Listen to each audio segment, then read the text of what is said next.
Alors voilà, bismillahirrahmanirrahim, on va continuer toujours sur la deuxième partie de notre séance de révision et on va donc continuer donc sur les boucles. Voilà, donc j'espère que je suis en train de présenter toujours, c'est bien. Voilà.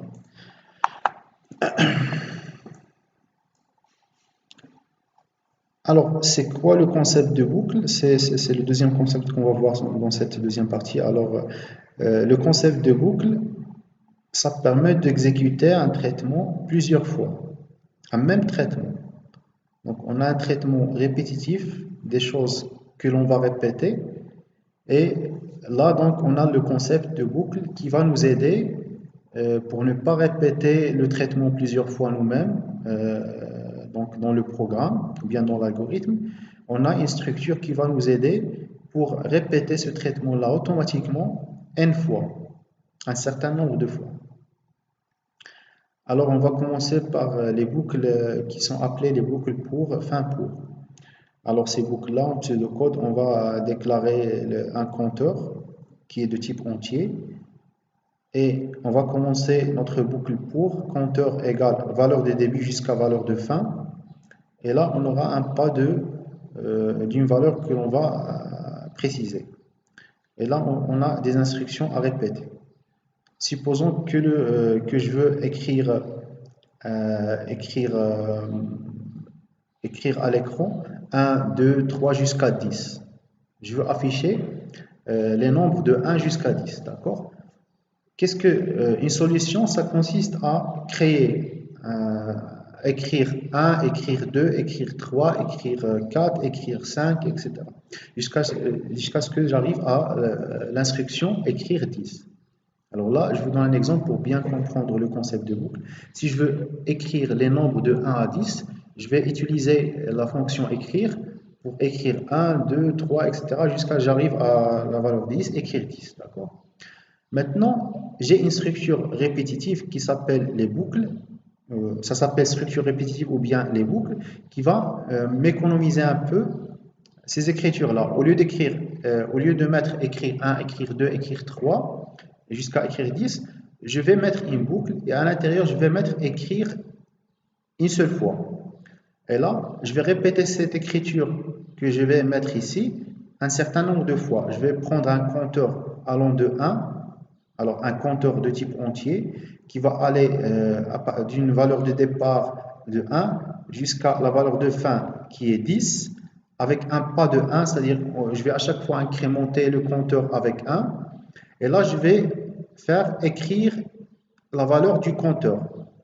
Alors maintenant, au lieu de faire écrire 1, écrire 2, etc., je vais faire l'écriture une seule fois, par exemple écrire compteur, et à chaque fois, il va m'écrire la valeur du compteur. Alors, le résultat, ça va être quoi? Puisque le compteur, ça va varier d'une valeur de départ qui est 1 jusqu'à la valeur de fin qui est 10, à chaque fois, ça va m'écrire la valeur du compteur, et j'aurai un résultat 1, 2, 3 jusqu'à 10. Donc, c'est une expression, les boucles, ce sont des expressions qui vont nous aider pour ne pas faire des instructions répétitives plusieurs fois. On va les mettre une seule fois et ça va varier dans la boucle en utilisant un compteur, une variable de type compteur.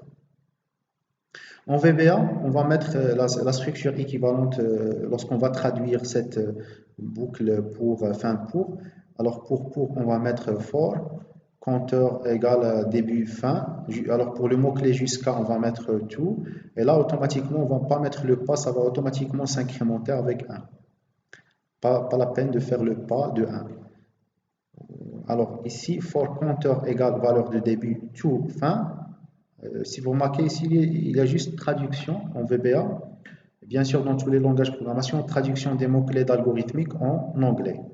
Mais bien sûr, on doit respecter la syntaxe du langage de programmation. Et là, donc, le fin pour, on va utiliser next. D'accord? Un exemple pour que ce soit plus pratique. Écrire l'algorithme qui va permettre d'afficher la table de multiplication de 9. La table de multiplication, on va dire 1 fois 9, donc on va afficher 1 fois 9, 2 fois 9, le résultat de 3 fois 9, 4 fois 9, etc. jusqu'à ce qu'on arrive à 10 fois 9. D'accord? Donc là, c'est le premier algorithme permettant d'afficher la table de multiplication du nombre 9, mais sans utiliser les boucles. Qu'est-ce qu'on va faire sans utiliser les boucles? On va dire algorithme, le nom d'algorithme, et là donc pas besoin de faire une variable puisqu'on connaît qu'on va faire la table de multiplication du 9. Et qu'est-ce qu'on va faire? Écrire 1 fois 9, 2 fois 9, écrire 3 fois 9, écrire 4 fois 9 jusqu'à ce qu'on arrive à écrire 10 fois 9. D'accord? Donc ça, c'est juste la traduction en un programme VBA de votre algorithme de multiplication. Mais au lieu de faire écrire, on va utiliser MSGBox et là, on va changer algorithme en SAB, etc., un SAB, et là, on va mettre les écritures avec MSGBox. Donc ça, c'est sans utiliser les boucles. Pour comprendre les boucles, alors on va convertir ça en utilisant les structures ou bien en utilisant les boucles. Au lieu de faire écrire 10 fois, et supposons qu'on a affiché 100 fois, par exemple, on va faire l'affichage de 100 valeurs de 1 à 100, on va répéter, écrire 100 fois. Donc ça, c'est pas pratique. Pour nous aider dans la programmation, afin de faire un programme plus lisible et sans faire beaucoup d'efforts dans l'écriture de programme, on a la structure des boucles. Alors, on va refaire le même exemple ici, mais en utilisant les boucles, écrire l'algorithme permettant de faire la table de multiplication du 9. Maintenant, en utilisant les boucles, qu'est-ce qu'on va faire? On va déclarer tout simplement dans l'algorithme une variable compteur i qui sera de type entier. Le i, ça va varier de 1 jusqu'à 10 et à chaque fois, on va faire un pas de 1. On va incrémenter le i avec 1. La première fois, ça va être 1, puis 2, puis 3, etc. Donc, on va faire un pas de 1. Et à chaque fois, à l'intérieur de notre boucle, de notre structure qu'est-ce qu'on va faire? Écrire i fois 9. Alors, le i, c'est quoi? Donc, cette variable i, c'est la variable compteur qui va contenir les valeurs de 1 jusqu'à 10. Et à chaque fois, on va utiliser une valeur du compteur i pour la multiplier avec le 9. Donc, pour bien éclaircir ça, on va prendre l'exemple. Alors, qu'est-ce que ça va faire? La première fois, le i, ça va être 1.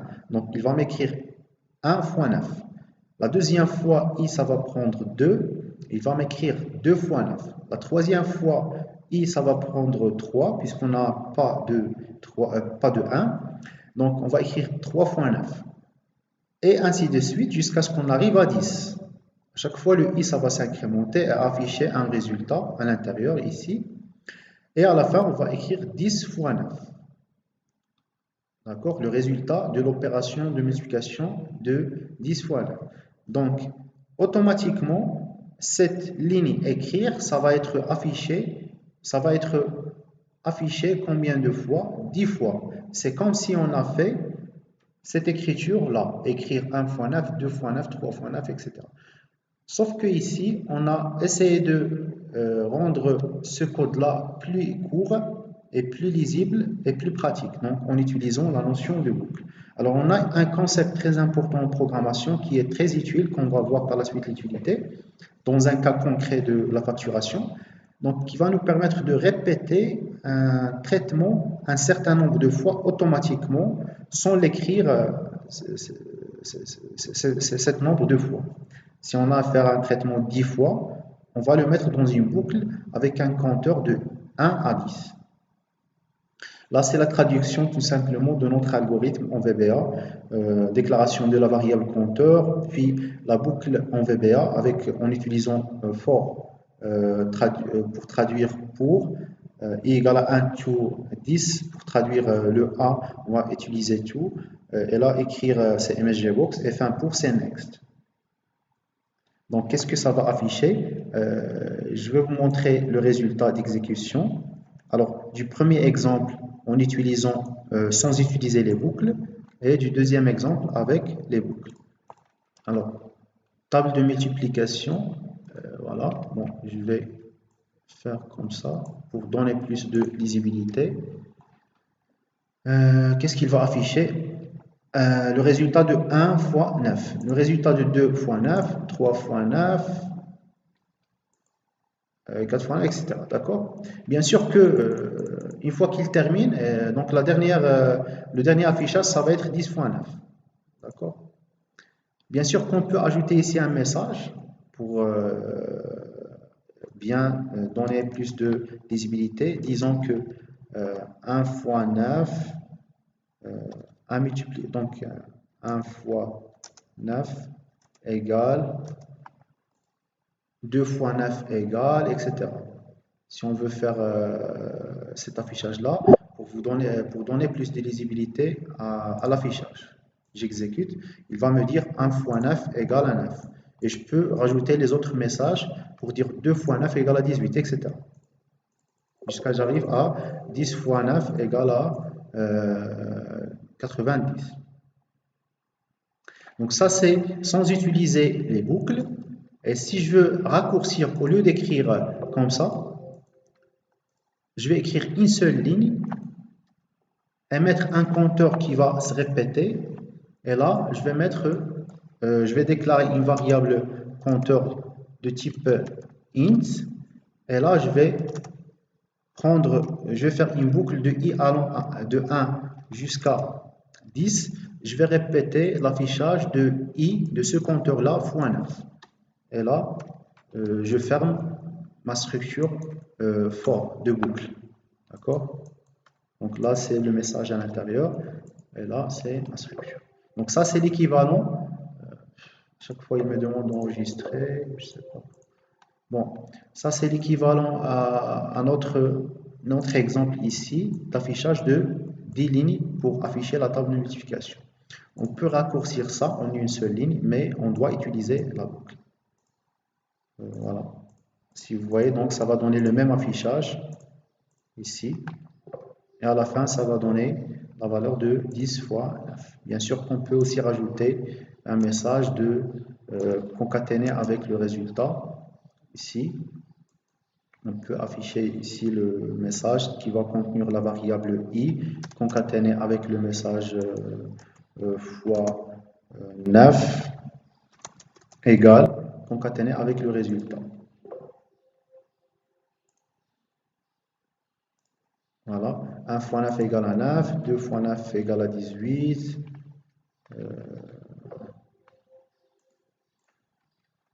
3 fois 9, 27, etc. Jusqu'à ce qu'on arrive à donc 10 fois 9 égale à 90. Donc là, c'est juste un message qui va me donner plus de lisibilité lors de l'affichage. Je vais le supprimer pour ne pas compliquer un peu l'affichage. Voilà.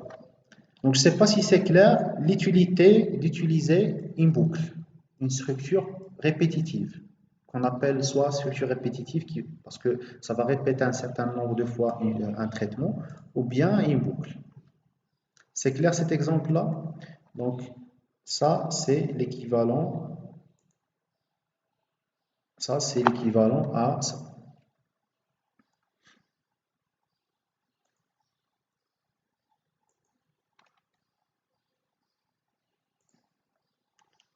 Donc, s'il vous plaît, essayez d'interagir si vous avez des questions pour ne pas donc continuer sur des concepts très importants qu'on va utiliser par la suite. Je dois être sûr que vous avez bien compris le concept.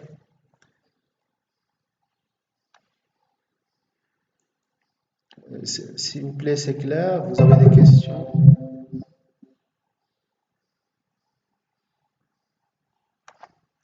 Donc là, c'est le problème posé, c'est d'écrire un algorithme qui va permettre d'afficher la table de multiplication de 9. On a fait deux solutions. La première solution, c'est sans boucle, l'algorithme sans boucle. La deuxième solution, c'est l'algorithme en utilisant les boucles. Et vous voyez qu'en utilisant les boucles, on ne va pas écrire plusieurs fois notre traitement ici, mais on va le mettre dans une boucle et ça va se répéter automatiquement. Il y a la structure de boucle qui va m'aider à écrire plusieurs fois un même traitement sans le répéter dans mon programme, moi-même. Donc, c'est cette boucle qui va le répéter.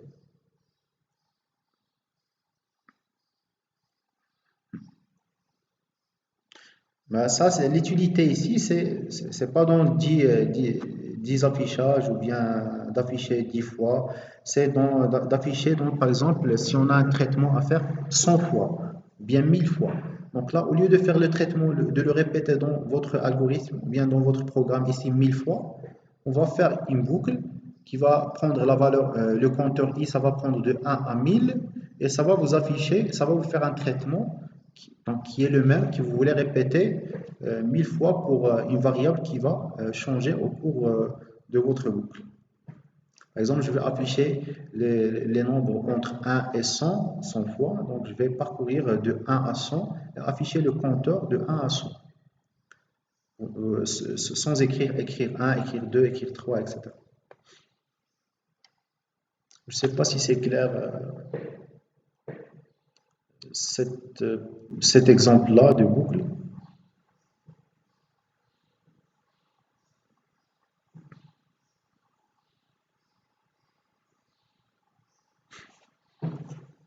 C'est clair, je passe, ou bien vous avez une question?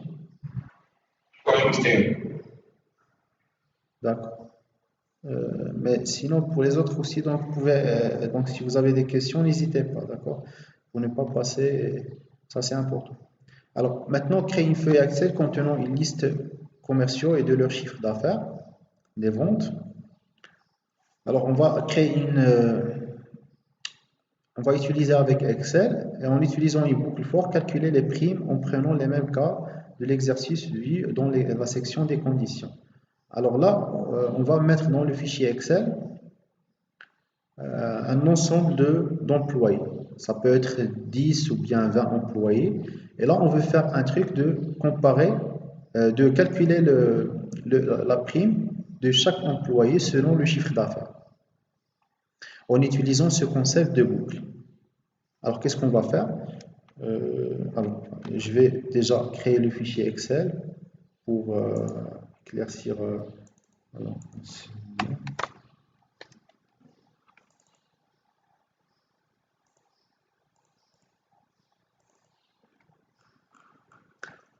bon, je vais créer ici un fichier de test, un fichier Excel, test boucle.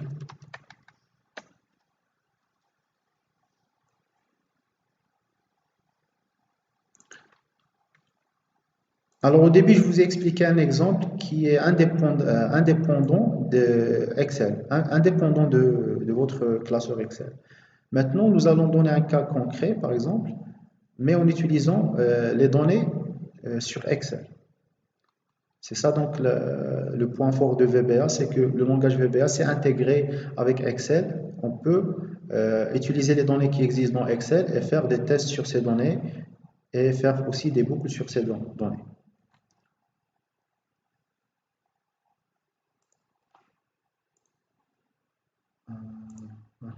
Voilà. Donc c'est ça mon fichier Excel. L'idée c'est de faire reproduire cet affichage-là, employé, chiffre d'affaires et prime. Alors on va mettre notre employé, le chiffre d'affaires et le pourcentage de prime, le montant de prime appliqué. Et là donc l'idée c'est de faire plusieurs employés.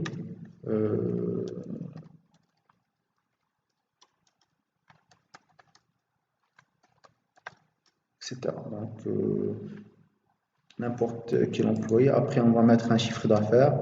C'est le chiffre d'affaires des ventes réalisées. Alors, 50 000, 120 000, par exemple 260 000. Et là, donc, peu importe, 400. Voilà. Donc, on veut calculer le pourcentage de prime pour ces employés, mais en utilisant le même tableau qu'on a fait dans les conditions. Ce même tableau-là. Alors, voilà. Ces mêmes valeurs de prime. Alors, je vais les copier ici. Bon. Alors, on va utiliser les mêmes tests qu'on a fait dans les conditions, et puis on va essayer de parcourir les employés avec une boucle, et pour chaque employé, calculer le montant de prime et le mettre ici. Alors, qu'est-ce qu'on va faire? Alors, c'est ça donc la question qui va permettre de manipuler les boucles en utilisant Excel, avec Excel bien sûr. Alors, la solution, c'est quoi? Alors ici, qu'est-ce que ça va appliquer? Le montant de prime, ça va dépendre du chiffre d'affaires et il va calculer automatiquement le montant de prime. Bien sûr que dans Excel, on peut faire la formule de calcul. On peut aussi faire la formule si, que vous connaissez dans Excel, égale à si, et mettre donc ici le... Alors, toutes les fonctions que vous utilisez dans Excel, généralement, ils sont en arrière-plan, ils sont développés sous forme de programme VBA. Alors, mais maintenant, donc l'objectif, c'est pas d'utiliser les formules ou bien les fonctions Excel qui existent. Pour vous expliquer cet exemple-là, on va faire un programme VBA qui va faire une boucle pour parcourir les employés et appliquer pour chaque employé calculer pour chaque employé le pourcentage, le montant de prime. Alors, qu'est-ce qu'on va faire pour faire le programme? On va partir dans développeur visuel basique. On va créer notre module dans lequel on va mettre le programme. Voilà. Alors, notre programme calcul de prime, il va déclarer le chiffre d'affaires qui est de type numérique avec chiffre après le virgule, par exemple. On peut dire double ou bien single, ce que vous voulez. Et là, qu'est-ce qu'on va faire? On va partir, alors ici, combien on a d'employés? Combien on a d'employés?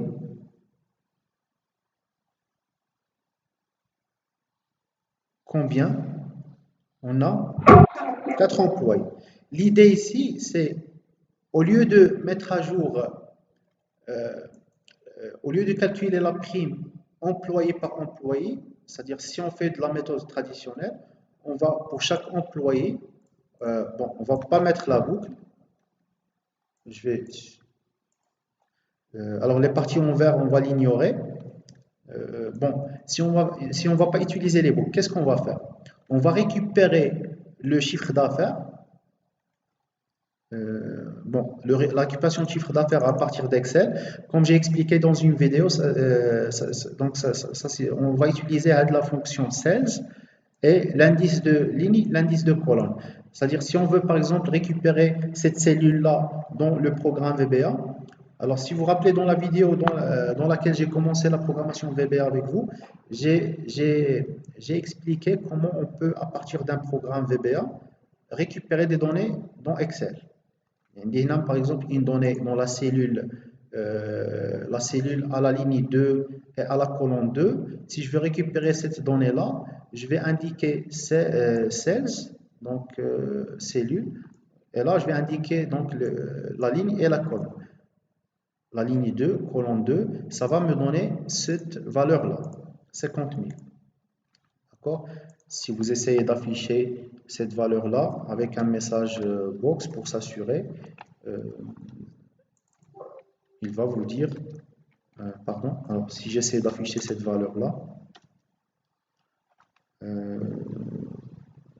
alors je vais commenter aussi, supprimer cette partie-là. Alors les parties que je vais mettre en vert, ils sont donc ignorés, ils seront ignorés par la suite. Pour vous expliquer un peu. Donc qu'est-ce que ça va afficher? La cellule qui existe à l'indice 2, la ligne 2, colonne 2, ça va donner 50 000. La valeur des 50 000. Si je veux récupérer la valeur de cette cellule-là, comment je vais faire? Je vais utiliser quoi ici?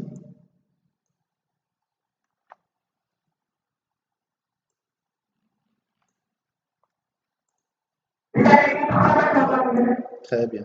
Donc là, il y a 3 colonnes. Voilà. Alors, alors, je vais faire un truc. Au lieu de faire ça,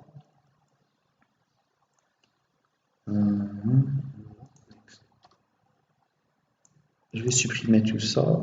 Alors, par exemple, je vais commencer par récupérer le chiffre d'affaires du premier employé qui existe ici, à la ligne 2, colonne 2. Alors, je vais récupérer ce chiffre d'affaires. Je vais afficher pour s'assurer que ça donne la bonne valeur. Et je vais là faire le test qu'on a fait avec les conditions lors de la première partie qu'on a vue. Vous vous rappelez de ça? On a fait des tests pour savoir quel pourcentage de prime appliquer. Vous vous rappelez de ça? Alors, team %. Alors, je dois déclarer la variable % as integer qui est de type entier.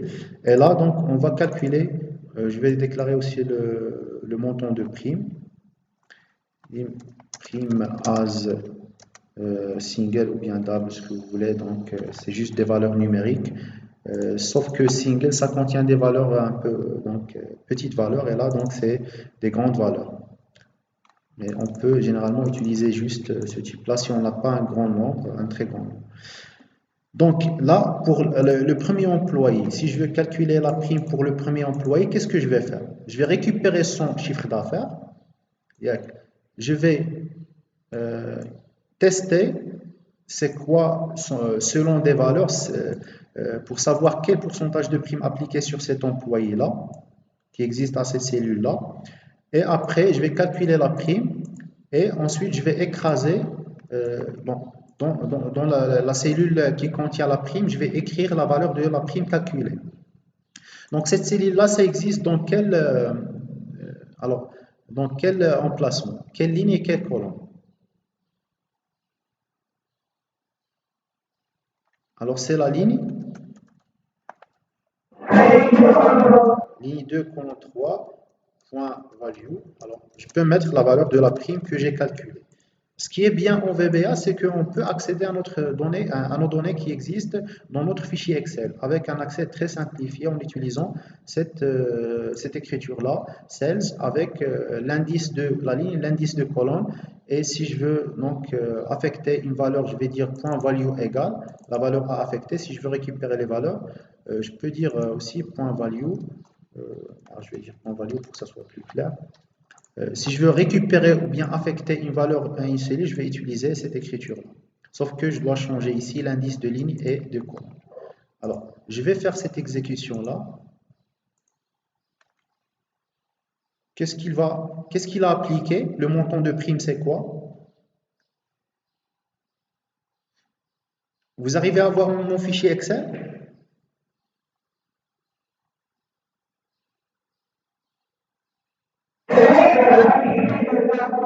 0%, d'accord. Maintenant, pour le deuxième employé, qui est stocké à la ligne numéro... le deuxième employé qui est stocké dans la ligne numéro 3. Alors, si je veux calculer la prime de la même manière, je vais reprendre ce programme-là, c'est pas ce programme-là, mais cette partie du programme, je vais la répéter une deuxième fois. Mais là, au lieu de récupérer le chiffre d'affaires de cet employé-là qui existe à cette cellule-là, je dois récupérer le chiffre d'affaires de l'employé qui existe ici. Donc, avec ici, quel indice de ligne et de colonne, qu'est-ce que je dois mettre? Là, j'essaie de récupérer le chiffre d'affaires du deuxième employé. C'est à la ligne numéro 3 et la colonne numéro 2. Je récupère la valeur du chiffre d'affaires de cet employé-là. Je peux afficher cette valeur-là pour s'assurer que je suis bien dans l'employé numéro 2. Je teste.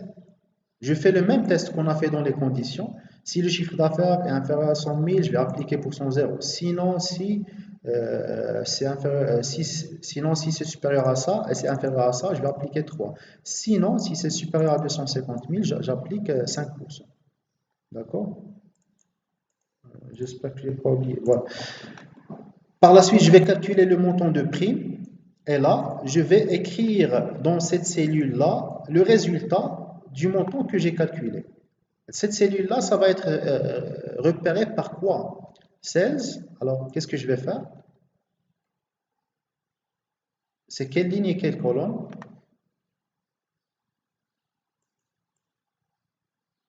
Qu'est-ce que je dois faire ici? L'indice de ligne et l'indice de colonne, c'est quoi? Très bien. Donc, vous me suivez. Excellent. Donc, et là, je calcule pour le deuxième aussi.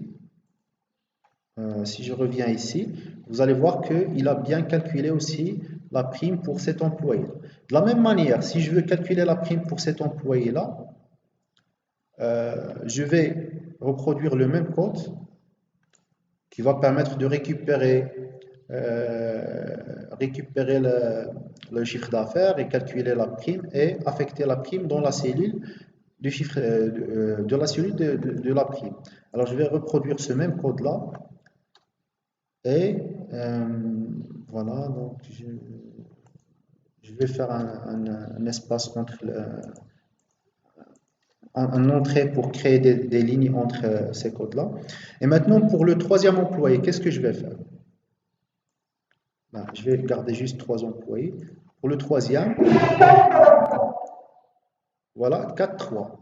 Voilà. Si je veux récupérer son chiffre d'affaires, c'est 4. C'est la valeur de la cellule qui existe à 4, 3. Je fais le traitement et si je veux afficher le résultat de la prime calculée,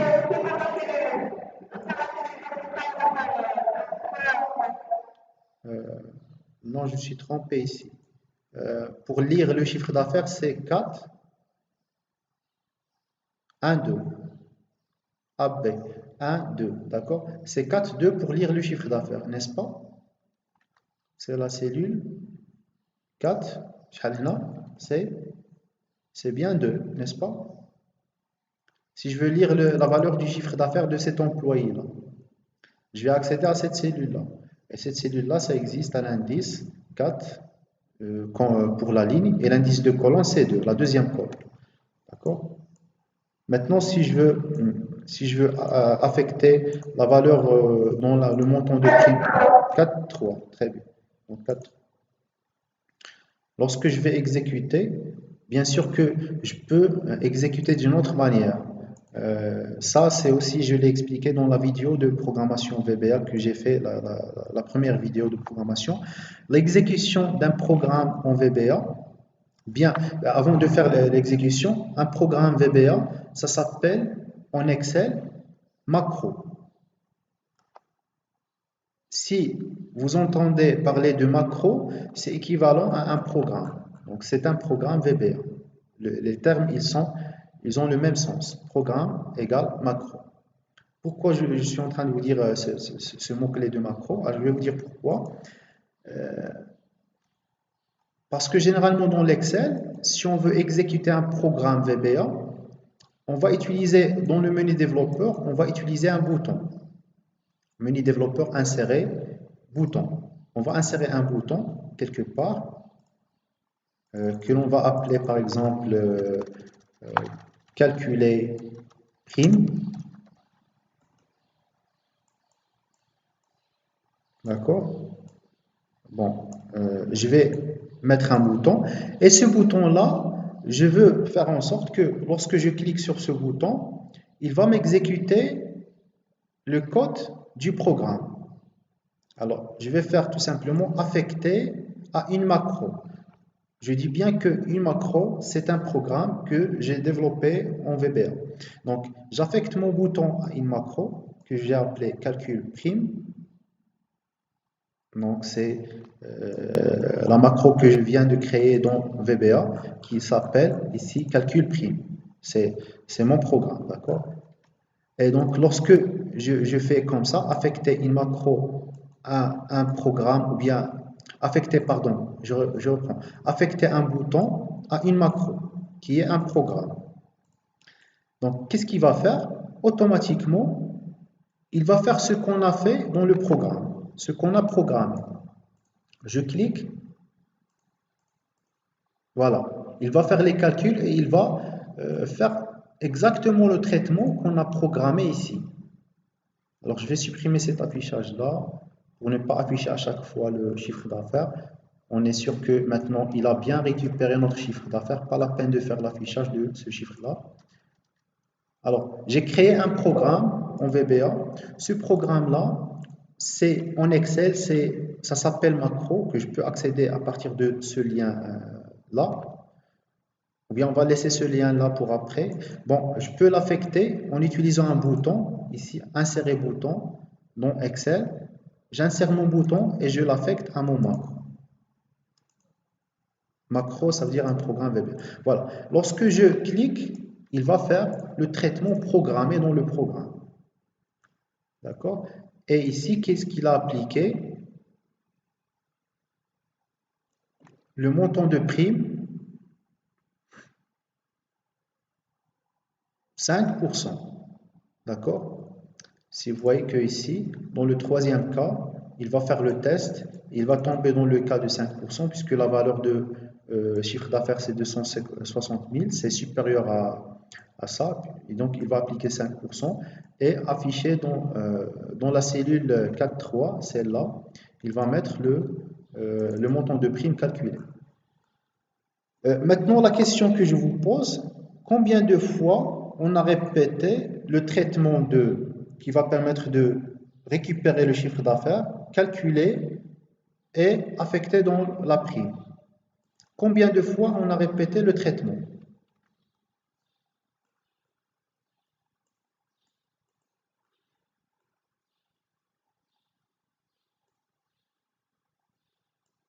Ce traitement-là.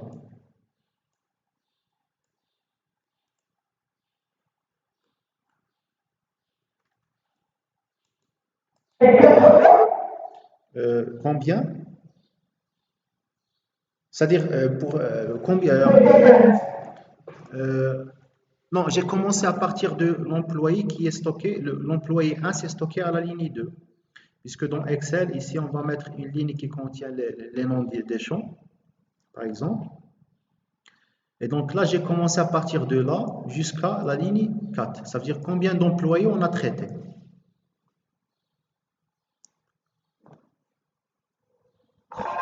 Trois employés. Pour chaque employé, qu'est-ce que j'ai fait? J'ai récupéré son chiffre d'affaires, j'ai testé son chiffre d'affaires avec les valeurs indiquées dans le tableau qu'on a présenté dans les conditions pour savoir quel pourcentage de prime appliqué à cet employé-là. J'ai calculé le prime, le montant, et j'ai affecté finalement dans le champ, dans la cellule de prime de cet employé-là, le montant calculé. Je passe à l'employé suivant. Je fais la même chose. Je récupère son chiffre d'affaires qui existe ici, dans cette cellule qui a l'indice de ligne 3, l'indice de colonne 2. Je récupère son chiffre d'affaires. Je fais mon calcul de prime avec l'algorithme qu'on a fait dans les conditions, le calcul du montant de prime, et j'affecte le résultat de ce montant de prime dans la cellule qui a l'indice 3 en ligne et 3 en colonne, ici. Et de la même manière, je passe à l'employé, le dernier employé, je récupère son chiffre d'affaires qui est stocké ici, à l'indice 4.2 en utilisant la fonction qui est déjà prédéfinie. On ne va pas dire ça existe déjà, on va juste l'appeler ou lui donner deux paramètres. On va la valeur de la cellule, la cellule ça existe dans la ligne 4 colonne 2 et automatiquement la valeur ديالها ويديرها لنا في هذه la variable chiffre d'affaires. حنا نتيستيو ديك la valeur ديال chiffre d'affaires على la base عليها نكالكوليو le montant de prime. ومن بعد فاش نكالكولي لو مونطون دو بريم نديرو في لا فالور ديال لا سيلول اللي غادي تكون ديال المونطون دو بريم اللي هي هاد لا سيلول اللي عندها لا ليني 4 اي لا كولون 3. D'accord? هاي 3, 4, value égale. Donc on a répété un traitement, le même traitement si vous remarquez, le même traitement qui récupère le chiffre d'affaires, calcule et affecte le résultat.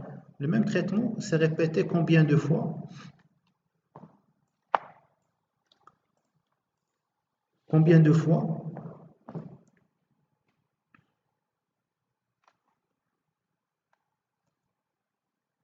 Allez-y.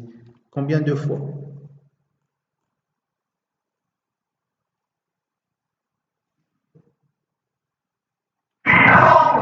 3 fois, d'accord. Est-ce que c'est pratique de faire le même traitement 3 fois? Maintenant, supposons qu'on a 100 employés. On a ici 100 employés dans le fichier Excel. Et pour ces 100 employés, on veut calculer le montant de prime. Est-ce que c'est pratique de faire ce calcul-là, donc ce traitement-là plusieurs fois, 100 fois, le même traitement. On va avoir un programme qui est très long et ça ne va pas être lisible. À chaque fois, donc, on va copier ça, modifier ces valeurs-là et c'est compliqué de le faire 100 fois pour 100 employés. Vous voyez? D'où l'intérêt de faire un traitement une seule fois, mais d'utiliser un concept très important en programmation qui est le concept de... Qu'est-ce qu'on va faire? Le concept de...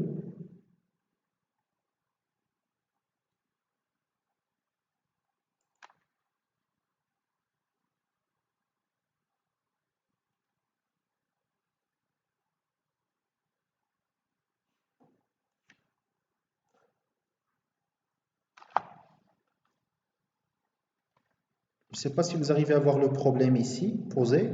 Le problème posé, c'est que j'essaie de faire un traitement, le même traitement, calcul de prime, plusieurs fois. Et dans le programme, ici, sans utiliser un concept que nous devons utiliser, que je veux que vous me proposez ce concept-là, je dois répéter le traitement un certain nombre de fois qui dépend du nombre d'employés qui existent. Puisqu'on a 3 employés, on va répéter un traitement 3 fois. Si j'ai 10 employés à calculer la prime, je vais répéter le même traitement 10 fois. Est-ce que c'est pratique de faire ça? Répéter des lignes de programme, ou bien si vous êtes en train d'écrire un algorithme, est-ce que l'algorithme, vous allez répéter plusieurs fois un même traitement pour, par exemple, 100 employés? Est-ce que c'est pratique?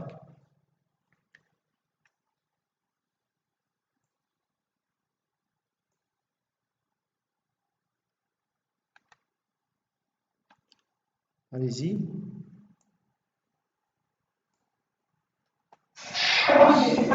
Qu'est-ce qu'on doit faire pour rendre le programme ou bien l'algorithme plus lisible et plus simple à créer? On va utiliser quoi? La notion de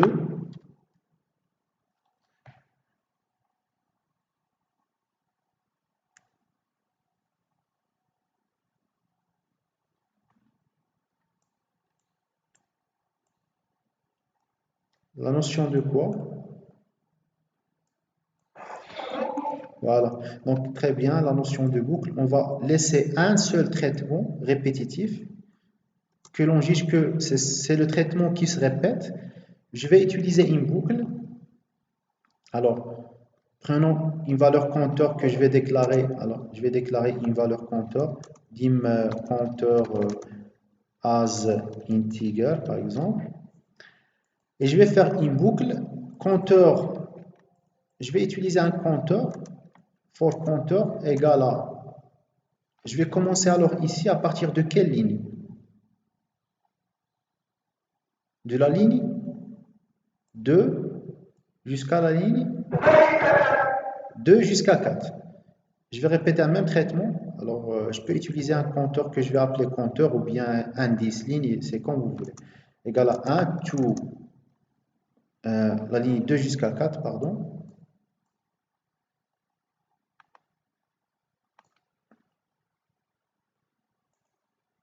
Et là, je vais fermer la boucle avec next. Fin boucle, fin pour.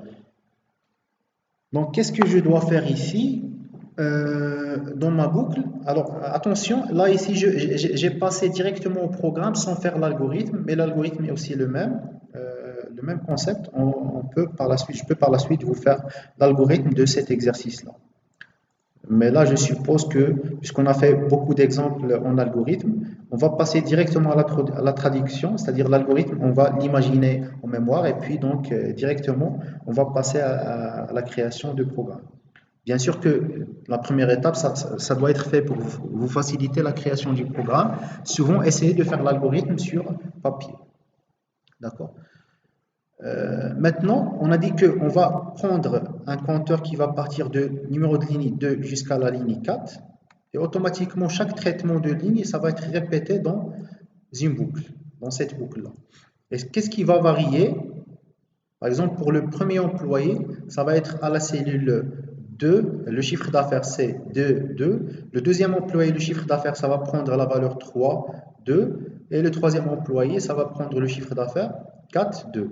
Donc, qu'est-ce qui va varier dans cette partie-là? C'est l'indice de...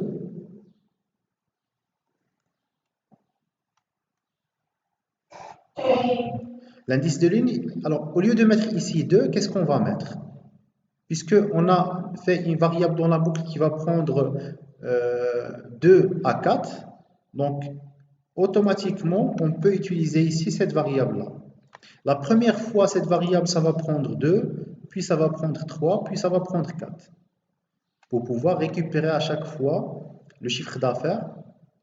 Alors, le chiffre d'affaires de l'employé 1, de l'employé 2, de l'employé 3. Donc, qui va varier, c'est le numéro de ligne qui va changer à l'intérieur de cette fonction de cellule. Vous êtes d'accord?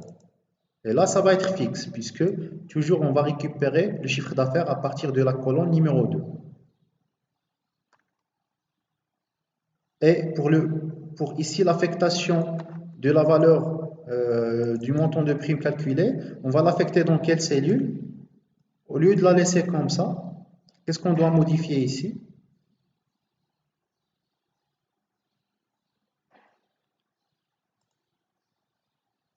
Il y a une partie qui doit changer. Parce que ici, si on va mettre 3 à chaque fois, 3, 3, ça veut dire quoi? Il va mettre dans cette cellule-là le résultat. Mais on veut faire un traitement répétitif, c'est-à-dire la première fois, il va prendre la cellule qui existe à 2, 2, 3. Ensuite, la cellule qui existe à 3, 3. Ensuite, la cellule qui existe à 4, 3. Parce que pour chaque employé, la cellule, ça varie. Ça existe l'emplacement qui change. Le changement de la cellule, par exemple, de chiffre d'affaires, comme on a dit, ce qui a changé, c'est la partie ligne. Aussi pour la prime, ce qui va changer dans la cellule, c'est la partie, est-ce que c'est la colonne ou bien ligne, pour chaque employé.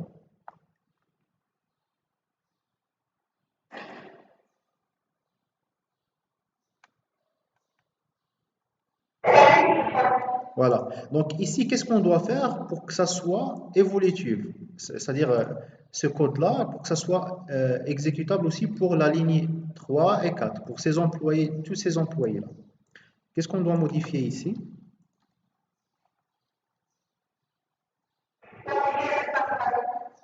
Deux par, deux par. Si on va mettre le 4, toujours, à chaque fois qu'il va exécuter ce traitement-là, alors déjà, avant d'expliquer ça, ce traitement-là, ça va être exécuté combien de fois? La boucle, ça va exécuter un traitement répétitif un certain nombre de fois. Mais combien de fois?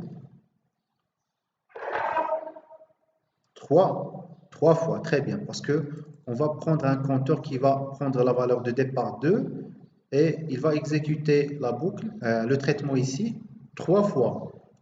Pour la première fois pour une valeur de compteur qui est égale à 2, la deuxième fois pour une valeur de compteur égale à 3 et la troisième fois pour une valeur de compteur égale à 4. Donc, on a une variable compteur, il y a la possibilité d'exécuter un traitement plusieurs fois et ces nombres de fois ils sont indiqués avec la valeur de départ et la valeur de fin. D'accord?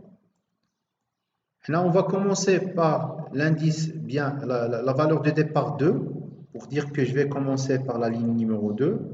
Et la valeur de départ, de fin, c'est 4, pour dire que je vais m'arrêter ici. Donc, je vais exécuter un traitement 3 fois. Donc ça va indiquer le nombre de fois où un traitement, ça va être exécuté. Mais ici, si on va mettre à chaque fois 4, ça veut dire que pour chaque traitement qu'il va faire, il va enregistrer le montant de prime de tous les employés qu'il va calculer. Toujours, ça va être enregistré dans l'indice 4.3, dans la cellule 4.3. Ça veut dire que ici.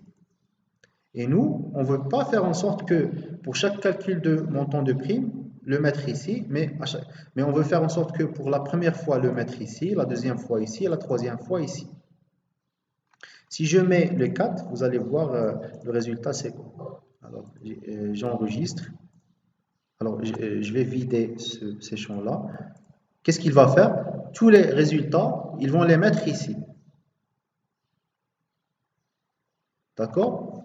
Nous, on veut faire le résultat du prime numéro 1 dans cette cellule, le prime de cette cellule et le troisième prime dans cette cellule. Qu'est-ce qu'on doit changer ici pour faire ça? Remplacer 4 par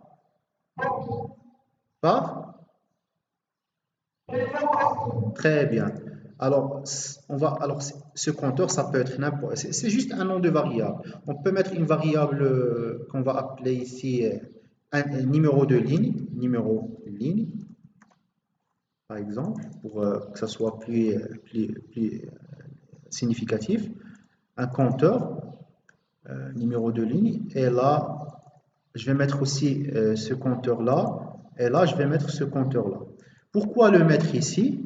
Parce que j'ai besoin de changer la valeur de cette de ce premier paramètre de sales. J'ai besoin de le changer pour chaque employé. Pour le premier, j'ai besoin de la ligne numéro 2 pour accéder à ce champ. Le deuxième, la ligne 3 et troisième, la ligne 4. Et à chaque fois, lorsqu'il va exécuter ce traitement-là, on a dit que ce traitement-là, ça va être exécuté 3 fois.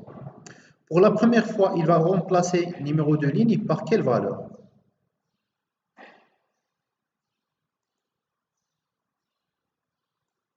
Alors ça, c'est équivalent à ce qu'on va mettre, cette structure-là, c'est équivalent à ce qu'on va mettre la structure suivante. Si on ne veut pas utiliser les boucles, qu'est-ce qu'on doit faire?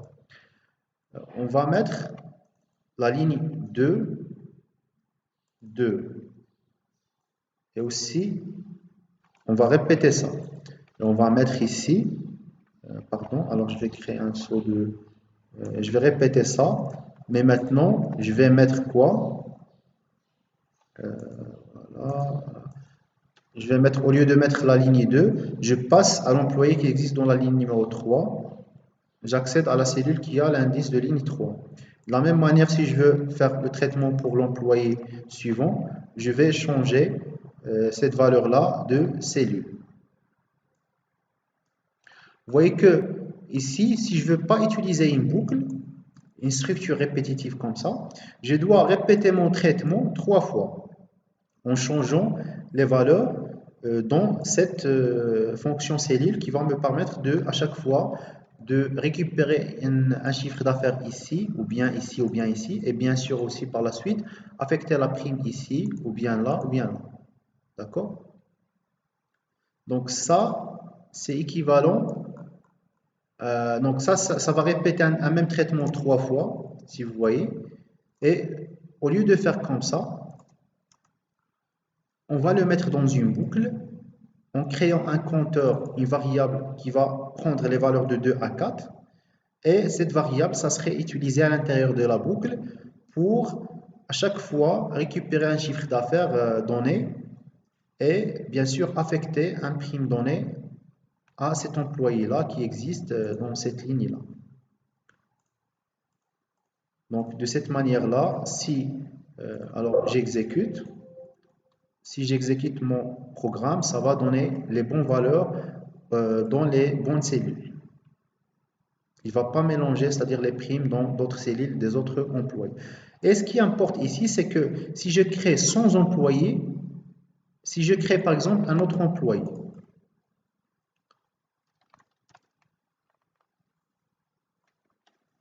euh, 160 000, d'accord?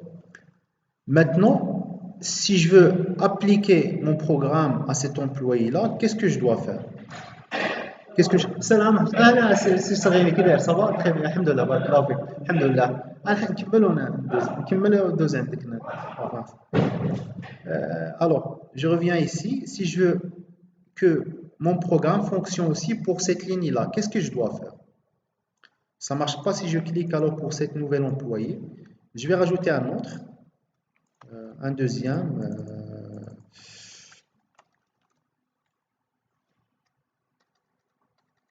D'accord? Si je veux aussi calculer le montant de prime pour ces employés-là, en exploitant le principe de boucle, qu'est-ce que je dois faire ici?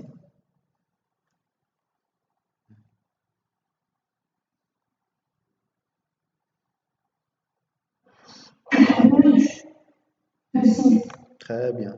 Donc, vous avez compris bien le concept de boucle. C'est ce qui importe, c'est de comprendre que nous avons un traitement qui doit se répéter plusieurs fois.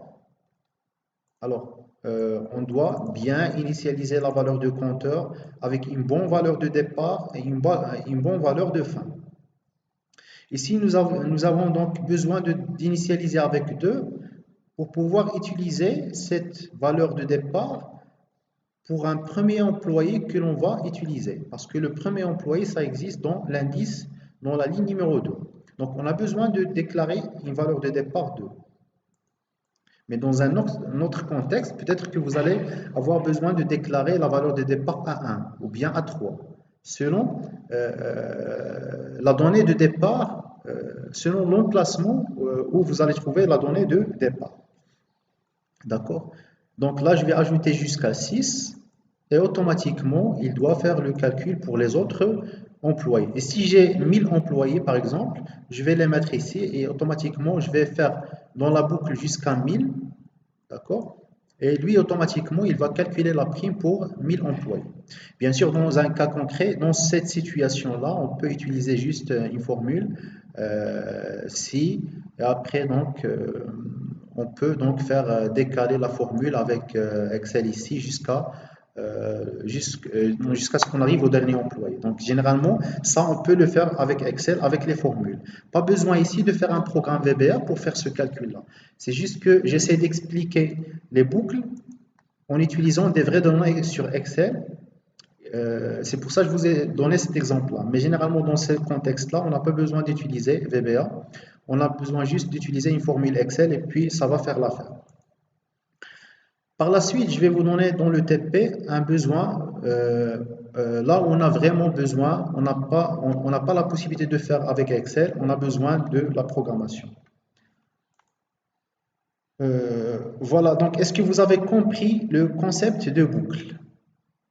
Donc c'est très important pour avancer dans le TP par la suite.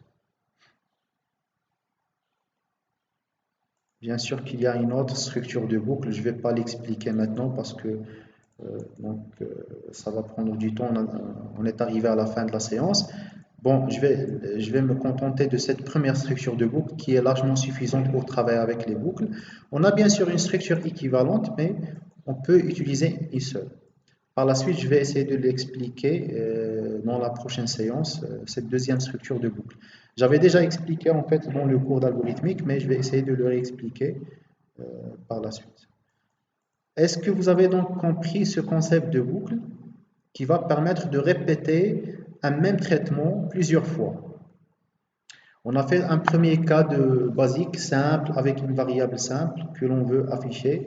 Une variable, un exemple simple qu'on a vu, c'est d'afficher la table de multiplication d'un nombre. Et on a créé un compteur i qui va aller de 1 jusqu'à 10 pour pouvoir faire i fois 9, c'est-à-dire 1 fois 9, 2 fois 9, etc. Vous remarquez, ce que vous devez comprendre que ici, la valeur de compteur, lorsqu'on va l'utiliser dans la boucle, on va l'exploiter à l'intérieur. Puisque la valeur de compteur, ça va prendre 1, 2, 3, etc. On peut l'exploiter à l'intérieur dans le traitement répétitif pour faire minimiser le code que nous avons à créer, ou bien l'algorithme que nous avons à créer. S'il vous plaît, est-ce que vous avez une question dans ce concept-là d'utilisation des boucles?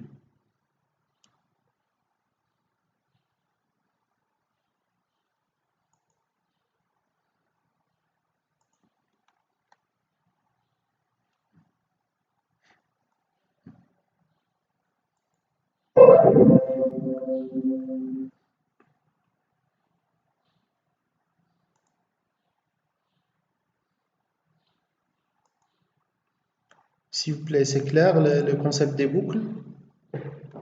Les boucles pour. Très bien. Donc maintenant, je vais vous expliquer. Très bien.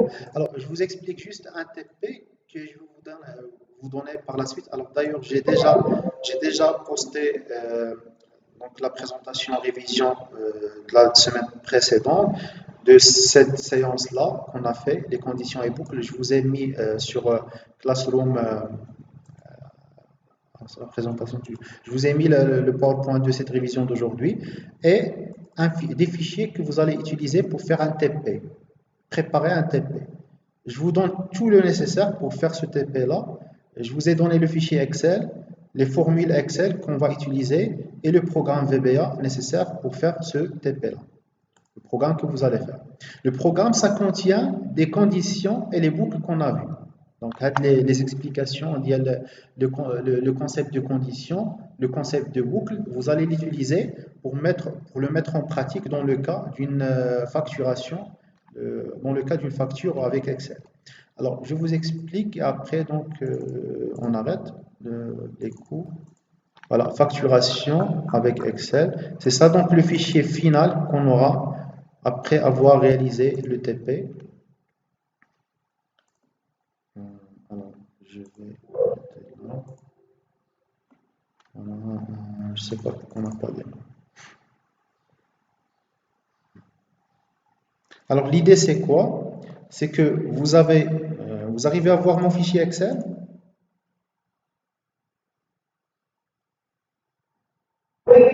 D'accord. Vous avez une facture à réaliser pour un client, ou bien un devis pour un client, n'importe en quelle situation. Donc, vous avez des articles, vous avez deux feuilles Excel. Dans le même classeur Excel, on a deux feuilles, feuille facture et feuille article. Dans la feuille article, on va mettre nos articles, les produits qu'on a dans notre magasin. On a ces produits-là. Pour chaque produit, on a le prix unitaire et la quantité en stock, la désignation et le code produit. D'accord? Ces informations-là qui caractérisent nos produits. Le prix unitaire et la quantité qui existe dans notre magasin, en stock. D'accord? Là, on veut faire en sorte que donc, vous allez faire en sorte que lorsque vous cliquez sur cette liste déroulante, ça va vous afficher la liste des produits. Alors, je vais supprimer tout ça. Pour ajouter un produit, on va dans la facture, qu'est-ce qu'on va faire? Déjà dans la facture, on va formater la facture de cette manière-là. D'ailleurs, je vous ai donné ce fichier-là, donc vous pouvez prendre le même fichier ou bien le réaliser à zéro avec votre propre style de design. Donc, vous pouvez faire comme vous voulez. Donc là, une fois que l'on va cliquer sur le produit, par exemple produit 1, qu'est-ce que ça doit donner? En fait, je suis trompé, j'ai supprimé les formules de calcul. Alors, une fois que vous allez choisir ici, vous cliquez ici pour un code de produit, ça doit vous afficher la liste des codes qui existent dans la feuille des articles, ici. D'accord? Ça va vous afficher les codes dans une liste déroulante. Et lorsque vous cliquez sur un code d'un produit ou bien d'un article, il va vous remplir automatiquement le champ désignation, prix unitaire, et donc le montant, ça va être calculé par la suite. Il va vous remplir automatiquement le champ désignation et prix unitaire en prenant ces valeurs-là à partir de votre fichier Excel. Par exemple, si vous allez choisir dans la facture d'ajouter le produit 1, il va prendre la désignation à partir de là et le prix unitaire à partir de là. Donc, comment on va faire pour faire... alors déjà, pour faire cette première liste déroulante, comment on va faire? Vous vous rappelez de ça, de ce que vous avez fait en Excel? Qu'est-ce que vous avez fait pour faire une liste déroulante? Vous vous rappelez?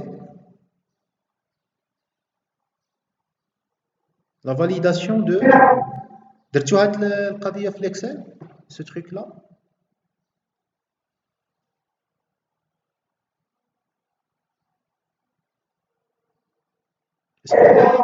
D'accord.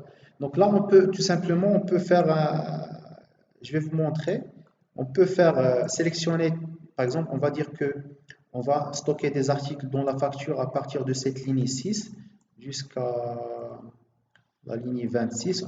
Tout ça, donc, ça va être dédié pour stocker les articles. Je vais dire validation de données. Je vais cliquer sur données. Ici, validation de données. Et là, je vais choisir liste de valeurs. Et là, la source de données, ça va être cette plage-là. Je vais indiquer la plage des valeurs qui contient les codes. Je vais sélectionner cette plage de valeurs et je vais cliquer sur Entrée. Et automatiquement, lorsque je vais cliquer ici, ça va m'afficher une liste déroulante qui contient ces valeurs-là. Cet ensemble de valeurs qui existent dans ma feuille des articles. Alors, je reprends. Je vais sélectionner toutes les parties dans lesquelles je veux mettre une liste déroulante des produits. Je vais mettre validation, données, validation de données, ici. Après, je choisis ici liste. Avant, vous allez trouver peut-être tout, cette valeur-là, et vous allez choisir liste. Et là, dans la source, vous allez cliquer ici et vous sélectionnez la source, la plage de valeurs, et vous allez faire Entrée, OK. Automatiquement, lorsqu'on veut rajouter un produit,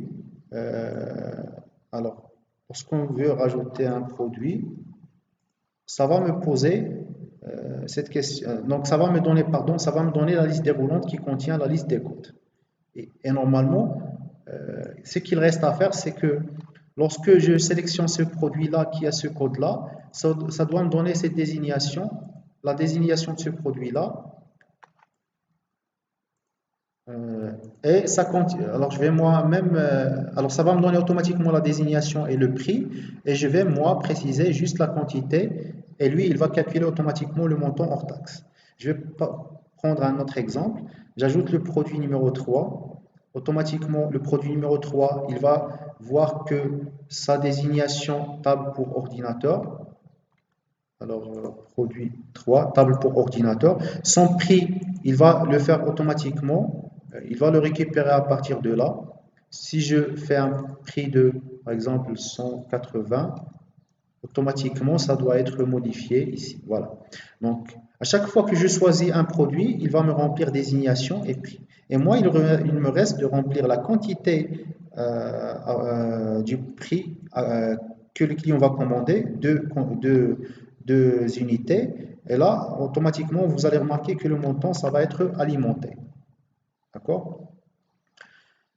Alors, maintenant, comment récupérer ces deux valeurs dans Excel? Qu'est-ce que vous avez fait dans le cours d'Excel pour récupérer, selon une clé, par exemple, que vous avez ici, récupérer la valeur de la désignation et le prix unitaire à partir de cette feuille-là? Comment on va faire? Une recherche.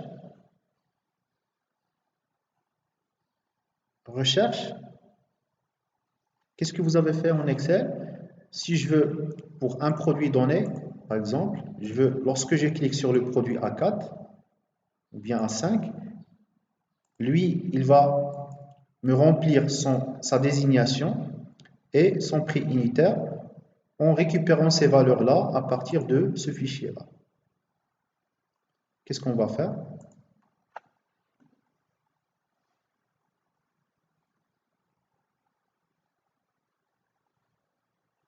Donc, je reprends. Première étape à faire, c'est de faire la liste déroulante pour les codes de produits en utilisant le données validation. On a fait ça.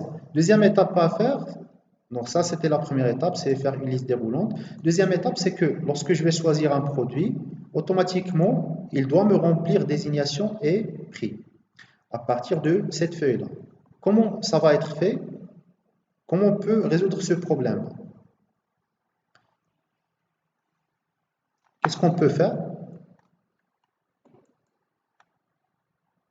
Est-ce que vous avez une idée à partir des fonctions que vous avez utilisées dans Excel?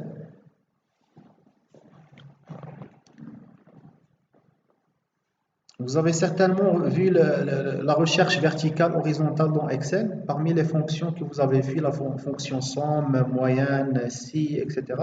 Vous avez vu la recherche verticale horizontale dans Excel?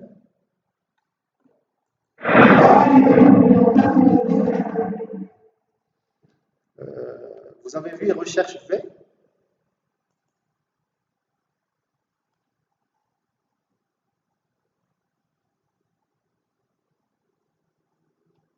recherche verticale, recherche V. Ça veut dire que je vais prendre cette valeur de code article et je vais rechercher cette valeur-là. Par exemple, si je choisis ici le code 9, je vais le rechercher ici, recherche verticale. Et si je trouve le 9, je vais récupérer la désignation et son prix et le mettre ici. Qu'est-ce que je vais utiliser? Une fonction de recherche verticale. Vous l'avez fait dans Excel, certainement, n'est-ce pas?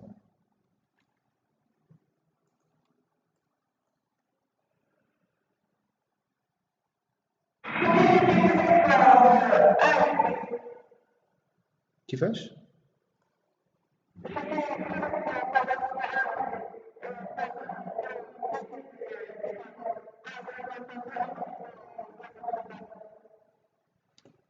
Sélection. Sélection de quoi?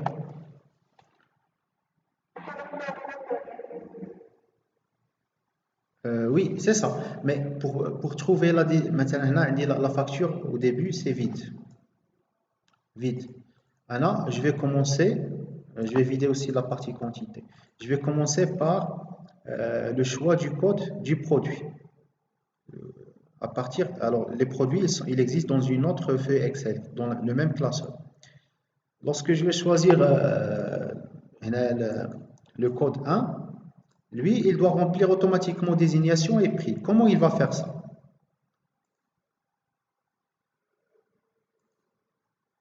On ne peut le faire qu'à partir d'une recherche verticale. Recherche, on va partir ici, dans la feuille article, rechercher verticalement à partir de ce code-là jusqu'au dernier code, la liste des codes. Si on trouve un code qui est égal à ce code-là, on va dire que c'est ça notre produit recherché. Alors, on va choisir par exemple le troisième. Pour affecter cette valeur-là, il va rechercher la liste des codes qui existent ici. Il va trouver le troisième, ici A003. Il va récupérer cette désignation et ce prix et il va le mettre ici. Et comment on va faire ça? Donc, on va utiliser une fonction de recherche verticale. Voilà, recherche V. Vous avez fait ça dans Excel, recherche V.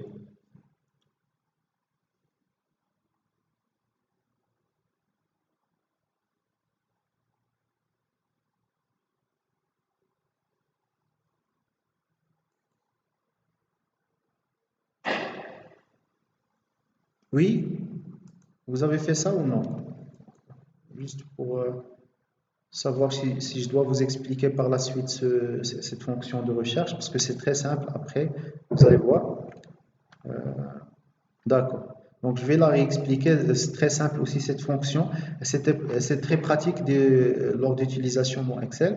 Alors, dans un premier temps, on va utiliser ce qu'on appelle la validation des données pour récupérer automatiquement les produits à partir de ce fichier-là. Puis, on va essayer de rechercher les désignations qui correspondent au code qu'on va préciser. Donc, par exemple, on va préciser dans la facture trois produits en fait. On va choisir trois produits. Automatiquement, il va remplir désignation prix. Nous allons préciser juste la quantité 3. Voilà. Et lui, il va calculer le montant hors taxe. Et là, donc, il va calculer le montant hors taxe total pour tous les produits qu'on a cités ici, hors taxe. Et puis, il va calculer le TTC en se basant sur la TVA. D'accord? Alors, je vous ai donné ce fichier-là sans formule. Et le fichier avec formule. C'est-à-dire si vous ne voulez pas vous casser la tête avec les formules ici, par exemple la formule de montant TTC égale à montant hors taxe fois 1, pourcentage de TVA, etc. Vous allez juste utiliser le fichier qui existe avec formule. Mais si vous voulez vous entraîner, faire vous-même les formules, vous allez utiliser ce fichier-là. Et les formules, je les ai mis dans ce fichier-là, .txt.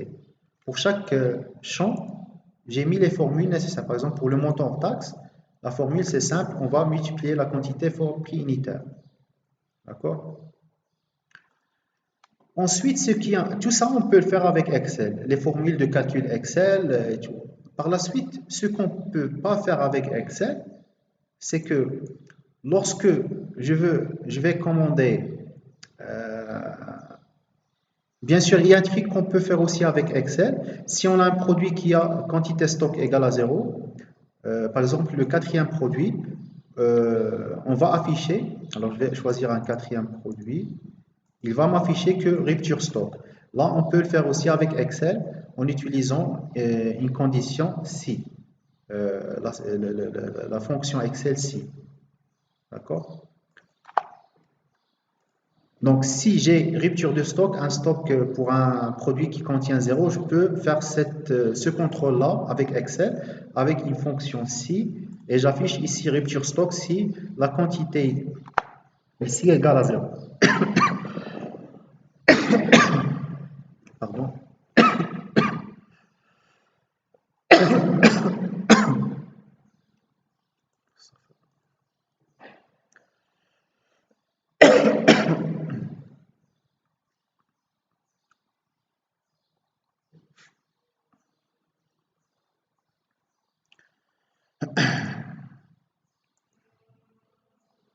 Par contre, ce que je ne peux pas faire avec Excel, c'est le contrôle de la quantité si la quantité demandée est supérieure de la quantité en stock. Par exemple, pour ce produit-là, 7, j'ai en stock combien? J'ai 100. D'accord? J'ai 100 en stock. Et si ici, j'essaie de commander 150, le fichier, donc lorsque je vais cliquer sur valider facture, c'est un bouton que je dois rajouter à associer à une macro qui est un programme VBA. Donc, je clique ici, il doit m'afficher que la référence de ce produit ne possède pas assez de stock. Alors cette vérification-là de quantité en stock qui est inférieure à la quantité demandée ne peut être faite, ce contrôle-là ne peut être fait qu'à partir d'un programme VBA que je vais vous expliquer. Bien sûr, dans un premier temps, je vous demande de le faire vous-même en se basant sur la solution. Je vous ai donné ici le programme. Vous allez juste faire ces étapes-là et voir le résultat. Le programme existe dans ce fichier-là. Vous allez vous-même faire ce test-là, intégrer le programme pour arriver à ce résultat. Une fois qu'on va préciser une quantité supérieure, il va vous dire que vous n'avez pas assez de quantité en stock. Si vous avez précisé 50 par exemple, tout est OK, il n'y a pas d'erreur dans votre facture. La validation, alors, donc c'est quel produit? Le 7e. Quantité 100. Voilà. Donc, alors, je ne sais pas pourquoi il n'a pas validé le A3. Alors, je vais reprendre. Alors, si je choisis par exemple A1 avec une quantité de, c'est bon, le A3 avec une quantité par exemple de 20. Donc, automatiquement, ne possède pas assez de stock. C'est bizarre, j'avais un programme qui marche très bien, je sais pas. Ah, d'accord, je vais peut-être le modifier avec le code ici. Après, je vous explique le code ligne par ligne.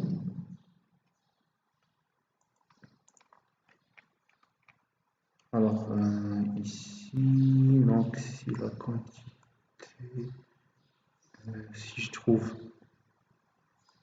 alors là, c'est, alors, demander supérieur, exit, ça. Sinon, je vais passer.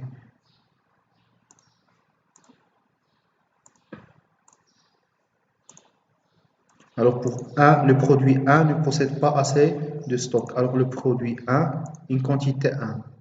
Alors, supposons que dans la quantité en stock, j'ai 5, automatiquement ici, ça doit passer. Le produit 3 ne possède pas normalement de quantité. Normalement ici, pour le produit 3, ah d'accord, j'avais 1 en quantité de stock. Si je vais mettre 50, automatiquement, ça doit passer. Voilà, ça doit passer et ça veut dire votre facture est correcte. Est-ce que vous voulez imprimer la facture et mettre à jour le stock? Voilà. La mise à jour du stock, c'est que selon ces quantités commandées, je vais modifier les quantités en stock. Par exemple, essayez de retenir que nous avons commandé 20 à partir de l'article 3 et nous allons voir que ça va mettre à jour la quantité en stock. Alors, je veux imprimer, oui, c'est bon, c'est correct la facture, je passe à la validation, oui. Il va me proposer l'aperçu, sauf que là, j'ai une erreur de mise en page, après on va le corriger. Mais l'essentiel, c'est que il va aussi mettre à jour la quantité en stock, voilà, du produit numéro 3. Il va mettre 30. Avant, on avait 50, on a commandé 20, puis on a validé la facture, ça nous a donné l'impression, et puis il a mis à jour la quantité en stock. Alors, cette vérification de quantité qui est supérieure à la quantité en stock ne peut être fait qu'à partir d'un programme VBA. Voilà, maintenant, si on essaie de commander 150, ça va me dire que ce produit, dans votre magasin, vous n'avez pas assez de stock pour cette référence-là. Je ne sais pas si vous arrivez à comprendre le principe. Alors là, lorsqu'on va cliquer sur le bouton, on va associer ce bouton-là à notre macro, qui est donc notre programme de vérification stock, qui existe ici, qu'on va créer. Et là, ce qui nous reste, c'est la création de ce programme-là. Bien sûr que ça contient, ce programme-là, ça contient des tests, if, des boucles, que des structures conditionnelles et des boucles qu'on a vues dans cette séance. Sauf que il faut donc le faire à tête reposée, pas à pas, ligne par ligne, et il faut donc, pour arriver donc au contrôle de cette quantité-là et la mise à jour de stock. Là, j'essaie juste de vous expliquer, donc attention, j'essaie juste de vous expliquer le principe du TP. Qu'est-ce qu'on a en résultat? Et c'est quoi donc l'objectif du TP? Mais bien sûr, comment le réaliser, on va voir ça en détail lors d'une séance que je vais enregistrer, peut-être sur une vidéo et la diffuser pour vous montrer l'explication de cet TP sur la chaîne YouTube. Je ne sais pas si pour le concept c'est clair, ce que j'essaie d'expliquer ici. Est-ce que c'est clair dans ce TP? Dehors du programme, c'est-à-dire on ne va pas rentrer dans le détail du programme. Ça, c'est un problème qu'on va résoudre par la suite. Juste l'idée, est-ce que c'est clair ce qu'on va faire?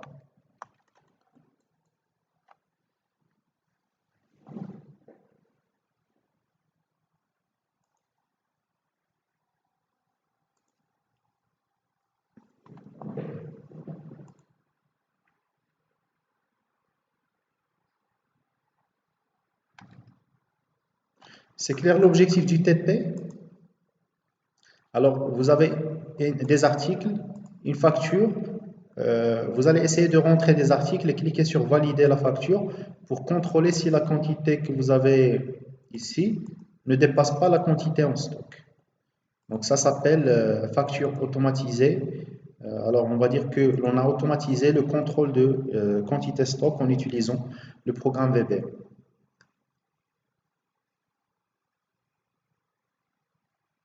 Je ne sais pas si c'est clair le besoin ici, le problème que vous devez donc essayer de résoudre en utilisant les fichiers que j'ai chargés sur le drive. Allez-y s'il vous plaît pour clôturer donc la séance.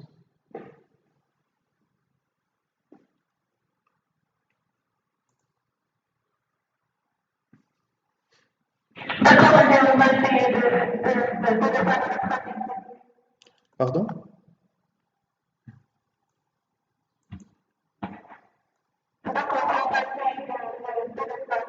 Est-ce que vous avez compris l'idée? Qu'est-ce qu'on veut faire en fait?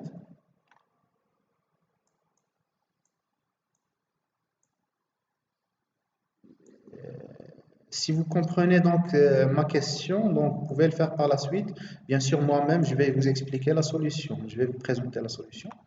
Mais j'essaie de m'assurer, est-ce que vous avez compris ce que vous devez faire, le besoin, le problème à résoudre?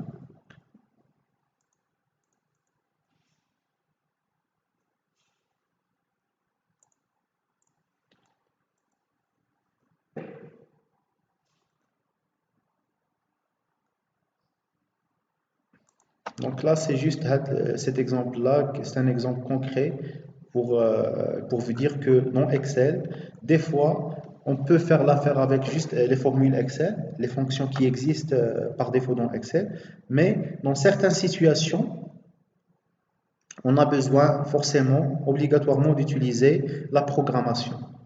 Et c'est là que donc s'ajoute l'avantage ou bien la force de VBA, c'est que VBA c'est intégré avec Excel. On peut faire de la programmation avec Excel pour résoudre certains problèmes que Excel par défaut ne permet pas de le résoudre. Par exemple, ici la vérification de la quantité commandée avec le stock qui existe. Si on dépasse la quantité en stock, on va dire que pas possible de faire cette quantité en commande. Est-ce que c'est clair? Et là, le programme VBA, ça va vous dire que vous n'avez pas assez de stock dans le magasin. Et si c'est OK, il va passer la facture, il va vous dire est-ce que vous voulez imprimer et valider la facture? Oui. Et il va vous donner l'impression et il va mettre à jour la quantité stock selon les quantités déjà commandées dans la facture. Il va mettre à jour ici pour faire une soustraction de la quantité commandée à partir de la quantité en stock.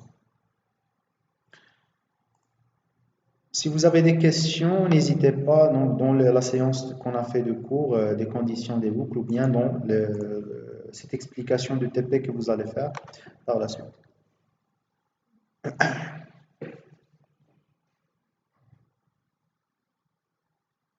C'est bon? On peut, alors, pas de questions? Voilà, on a fait plus de 3 heures. Je m'excuse. On a dépassé beaucoup de temps, alors je m'excuse encore une fois. C'est juste pour un peu donc avancer. Et puis la séance prochaine, il nous reste la dernière séance, c'est la séance prochaine. On va faire un concept des fonctions très important dans VBA. Et puis on va s'arrêter, d'accord? C'est bon, donc je vais arrêter l'enregistrement. Alors je vous donne rendez-vous la séance prochaine, Inch'Allah. À bientôt et bon courage pour les autres matières que vous avez. D'accord. Bien sûr, si vous n'avez pas de questions, si vous aurez des questions, n'hésitez pas. Si vous avez des questions, n'hésitez pas. Alors je m'arrête. Par la suite, vous pouvez faire des commentaires si vous voulez dans la classe. Au revoir. À la semaine prochaine.